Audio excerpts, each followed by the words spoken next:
Hello all, welcome to my channel. आपण आज practice set 9.2 solve करणार आहे. पण त्याच्यात इथे सगळे प्रॉब्लेम ह्याच्यातले जे आहेत ते कमिशन आणि रिबेटवर आहेत.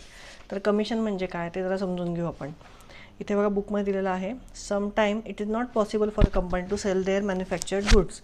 In such a case, company assigns responsibility to selling the goods. For example, book, cloth, soap.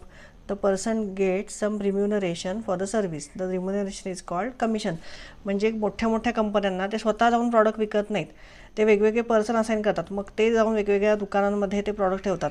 मग त्या ज्या माणसाला जो मोबदला, रिम्युनरेशन म्हणजे काय, मोबदला, त्या कामाचा मोबदला जो मिळतो त्याला काय म्हणणार आहे, कमिशन. किंवा तुम्ही कधी रेंटने तुम्ही घर घेतलं असं घ्यायचं असेल तर बऱ्याचदा बघा इथे असतं की एजंट असतो. इथे त्या एजंट वाईज आपल्याला ते घर मिळतं. किंवा कुठलंही विकत घ्यायचं असेल घर तर एजंट वाईज मिळतं. मग त्या एजंटला त्याच्यात त्याने ते घर दाखवल्याचा त्या कामाचा मोबदला द्यायला लागतो. मग त्याला काय म्हणणार आपण, कमिशन म्हणायला लागतं. कमिशन त्याला त्याच्या कामाचं द्यायला लागतं. तसंच बऱ्याच ठिकाणी पण food grains, vegetables, fruit, flowers अशा ठिकाणी पण एजंट असतात. ते त्या शेतकऱ्याकडनं इथे आणून देतात, आपल्याला विकतात. तर त्याचं त्यांना कमिशन मिळतं त्या लोकांना. ठीक आहे. आणि रिबेट म्हणजे काय, the organisation like khadi Gramodyog, handloom shops, handcraft selling centres, बचत groups etcetera give attractive discount on special occasions. म्हणजे हे जे छोटे छोटे उद्योग आहेत ते वेगवेगळ्या ओकेजनला स्पेशल डिस्काउंट देतात. पण हे डिस्काउंट कोण देतं त्यांना, म्हणजे हे for example at the time of Gandhi Jayanti the khadi textile goods are discounted for promoting khadi. At such times the amount of discount is compensated by the government. म्हणजे ही जी डिस्काउंट जे त्यांना पैसे जे जाणार आहेत ते कोण कंपन्सेट करून त्यांना, गव्हर्नमेंट देतं.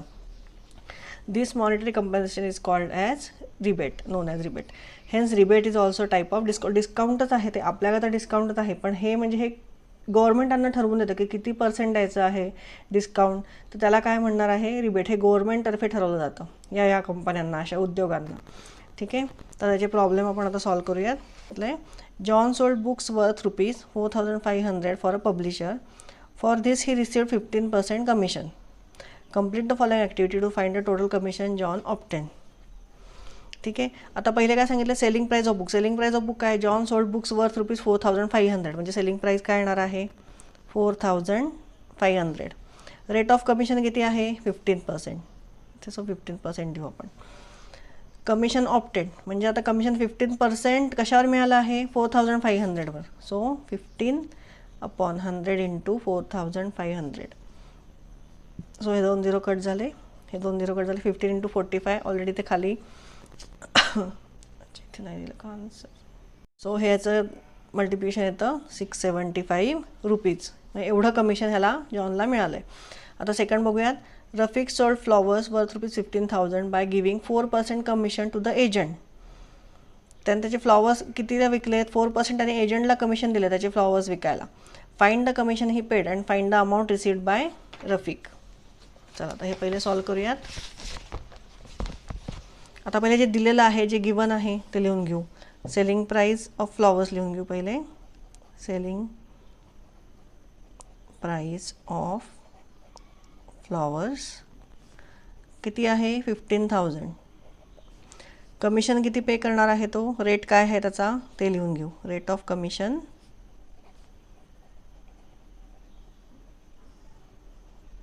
Is equal to 4%. आता हे 4% कशावर आहे, 15,000वर आहे. So therefore commission paid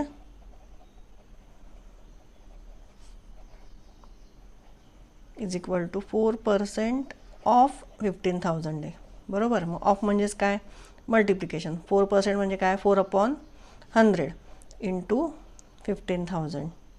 so हे 2 0 कट झाले. 150 इंटू 4 किती येणार आहे, 600. म्हणजे किती कमिशन पेड केलं आहे, 600. आता काय विचारलं आहे, find the amount received by Rafiq. Amount त्याला म्हणजे टोटल अमाऊंट किती मिळाली. सो मग हे 600 त्याच्यातनं मायनस होणार ना, त्याला हे कमी मिळाले पैसे, हे त्याला एजंटला द्यायला लागले. So amount received by Rafiq is equal to selling price minus discount minus commission paid. Commission. डिस्काउंटच्या ऐवजी आता इथे काय आहे शब्द, commission. So is equal to 15,000 minus 600. म्हणजेच त्यातल्या 1,000मधनं 600 गेले, किती राहिले? 400 राहिले. म्हणजेच किती झालं? 14,400. सो खाली फायनल आन्सर लिहून घेऊ. The amount received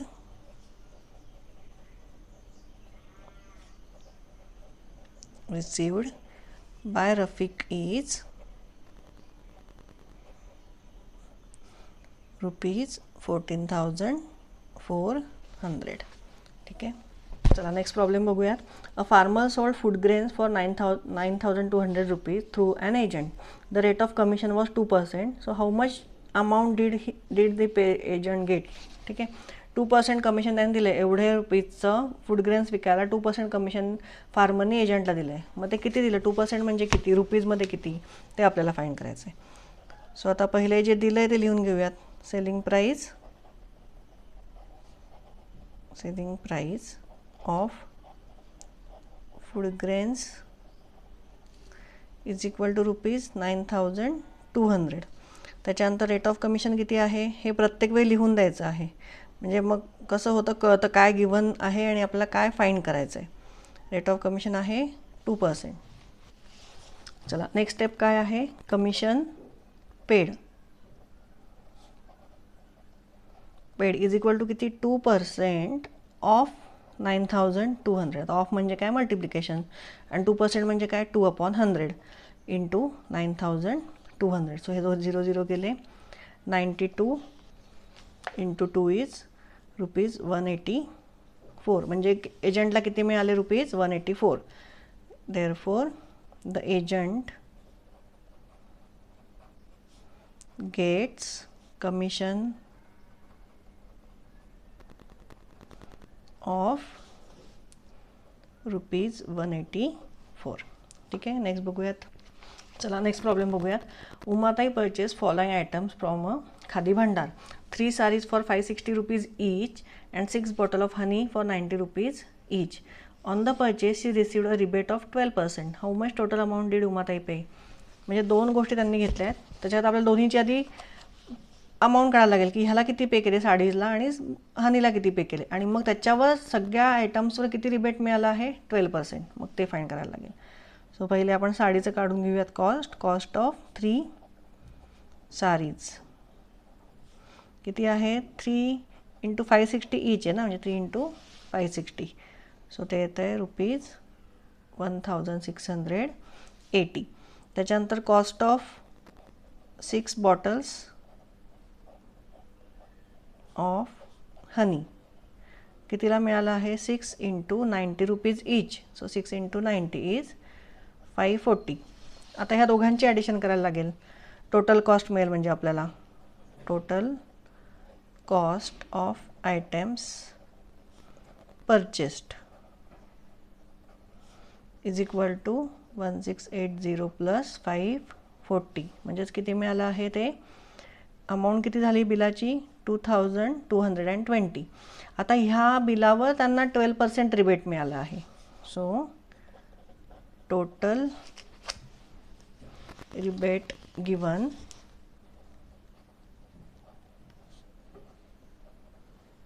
is equal to 12% of किती? 2,220. 12% म्हणजेच काय? 12/100 ऑफ म्हणजे इंटू 2,220. सो एक 0 इथे कट होईल. त्याच्यानंतर 5 2 जा 10, सॉरी 2नेच जाईल. 2 5 जा 10 अँड 2 6 जा 12. आता हे 6 × 220 किती होतं आहे? 6 2 जा 12, कॅरी ओव्हरला 1. 6 2 जा 12 प्लस 1 इज 13, कॅरी ओव्हरला 1. 6 2 जा 12 plus 1 is 13. So 1332 divided by 5 हे राहतं आहे. आता 5ने ह्याला डिवाइड करायला लागेल, पण ते पॉईंटमध्ये आन्सर येईल. तरी करूयात आपण. 5 1 जा 5, 5 2 जा 10, उरले 3 म्हणजे 33 झालं. म्हणजे 5 6 जा 30, परत 3 उरलं. 5 6 जा 30 म्हणजे 2 उरलं, म्हणजे 2.0 असणार आहे. म्हणजे 5 4 जा 20. म्हणजे आन्सर काय आलेला आहे? 266.4 किंवा एक 0 ठेवू आपण पुढे, कारण हे रुपीजमध्ये आपल्याला आन्सर काय घ्यायचं आहे. मग आता उमाताईंनी अमाऊंट किती पेड केली, म्हणजे हे त्यांच्या ह्याच्यातनं मायनस होणार ना, हे त्यांना डिस्काउंट मिळालं. ठीक आहे. So amount paid by Umatai is equal to 2220 minus 266.40. त्याचं आपण सबट्रॅक्शन करून बघू. इथे 2220 मायनस 266 पॉईंट, मग इथे 0 0 घ्यायला लागेल, इथे 40. So 0 10 minus 4 is 6. इथे येणार 9 9 मायनस 6 इज 3. मग इथे येणार किती 1. मग परत इकडे घ्यायला लागेल कॅरी ओव्हरचा. So 11 minus 6 is 5. इथे परत 1 येणार, मग म्हणजे परत इकडनं एक कॅरी घ्यायला लागेल. सो इथे 1. 11 मायनस 2 इज 9 आणि हा 1 तसाच. सो काय आन्सर आलेला आहे 1953.60. सो आता आपण फायनल वर्डमध्ये आन्सर काय लिहायचं. देअरफॉर अमाऊंट पेड बाय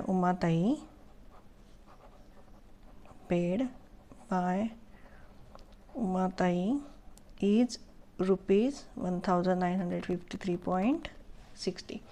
ठीक आहे. लास्ट क्वेश्चन बघूयात आता. लास्ट क्वेश्चन पण आपण बुकमध्ये सॉल्व करणार आहोत, फक्त फिल इन द ब्लँक्स आपल्याला भरायचे आहेत. इथे बघा काय दिलेलं आहे.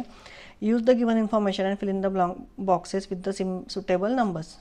Shrimati Deepanjali purchase a house for ₹7,50,000 from Shrimati Leelaben through an agent. Agent has charge 2% brokerage from both of them. म्हणजे ह्या एजंटनी ह्यांच्याकडनं पण, दीपांजलीकडनं पण 2% कमिशन घेतलं आहे आणि लीलाबेनकडनं पण 2% कमिशन घेतलं आहे. तर आता आपल्याला ह्यातलं काय काय फाईंड करायचं ते बघूया. श्रीमती दीपांजली पेड किती पे केले आहेत 7,50,000 येणार आहे. ते 7,50,000 इंटू 2/100. ठीक आहे. म्हणजे हे 2 0 गेल्यानंतर किती राहणार आहे, इथे अमाऊंट आली आहे total 15,000. Shrimati Leelaben paid brokerage of किती पे केलं आहे सेम, म्हणजे एवढं जेवढं दीपांजलीने ब्रोकरेज पे केलं आहे तेवढंच लीलाबेनने केलं आहे, म्हणजेच किती 15,000. Total brokerage received by the agent, हे दोन्ही मिळून किती एजंटला किती मिळाले आहेत 30,000. The cost of house Shrimati Deepanjali paid, म्हणजे आता हे दीपांजलीला 7,50,000 प्लस किती भरायला लागलेत 15,000. म्हणजे मग त्या हाऊसची कॉस्ट काय झाली, तिला काय कितीला मिळाला हाऊस 7,65,000. आणि लीलाबेनला कमी मिळाले, म्हणजे त्यांनी कितीला विकले 7,50,000ला, पण त्याला एजंटला त्याच्यातले 15,000 द्यायला लागले. म्हणजे आपल्याला ते मायनस करायला लागेल. म्हणजे 7,50,000 मायनस 15,000 म्हणजे मग किती मिळालं आहे ते, म्हणजेच लीलाबेनला किती मिळाले आहेत पैसे 7,35,000. ठीक आहे. ह्याचं सबट्रॅक्शन केल्यावर हे आन्सर येतं 7,35,000. तर इथे आपला लेसन संपलेला आहे आणि फर्स्ट टर्मचा पोर्शनही संपलेला आहे. त्याच्या पुढचा व्हिडिओ मी घेऊन येणार आहे मिसलेनियस एक्सरसाइजचा, तो नक्की तुम्ही बघा. ठीक आहे. तुम्हाला व्हिडिओ आवडला असेल, समजत असेल शिकवलेलं, तर नक्की लाईक आणि सबस्क्राईब करा. थँक्यू.